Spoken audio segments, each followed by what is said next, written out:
সম্মানিত মুসল্লিবৃন্দ, আজকে আমরা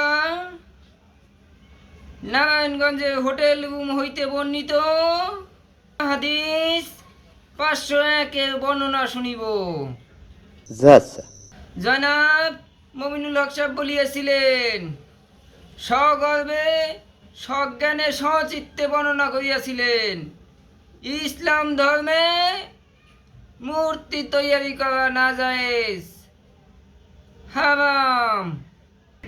সেটা যদি শেখ মুজিবের মূর্তি হয়, সেটা যদি জিয়াউর রহমানের মূর্তিও হয়, কিংবা তার জন্মদাতা আব্বাজানেরও হয়।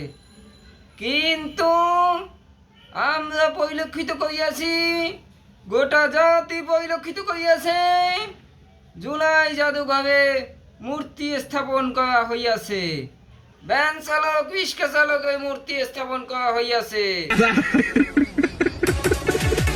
আজকে মমিনুল হক সাহেব সেটা স্বচক্ষে সচিত্তে প্রদর্শন করিয়াছেন।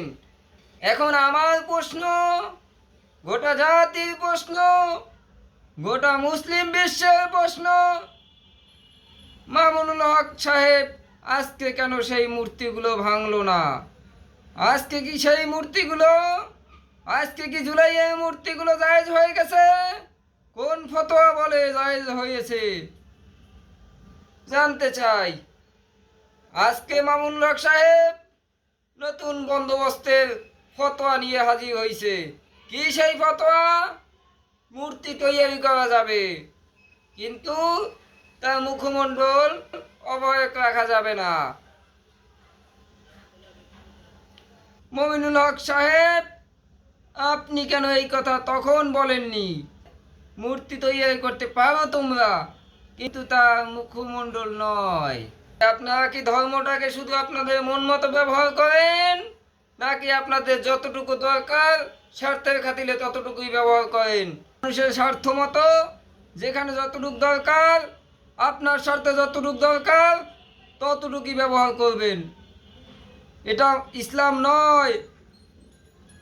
ইসলাম গোটা বিশ্বের মুসলমানের জন্য সমান, কিন্তু আপনাদের মতো নামধারী আলেমের কারণে এই ইসলাম আজকে প্রশ্নবিদ্ধ, এই হাদিসগুলো আজকে প্রশ্নবিদ্ধ। আপনি তখন এক রকমের ফতোয়া দিচ্ছেন, তখন এক রকমের হাদিস বর্ণনা করিয়াছেন, এখন আর এক রকমের হাদিস বর্ণনা করিতেছেন। আপনারা এভাবেই ধর্ম ব্যবসা চালিয়ে যান, ইনশাল্লাহ ইসলাম একদিন ধ্বংস হয়ে যাবে আপনাদের হাত ধরেই। আশা করি গোটা জাতি মুসলিমগণ আমার প্রশ্নগুলো উত্তর দিয়ে যাবেন।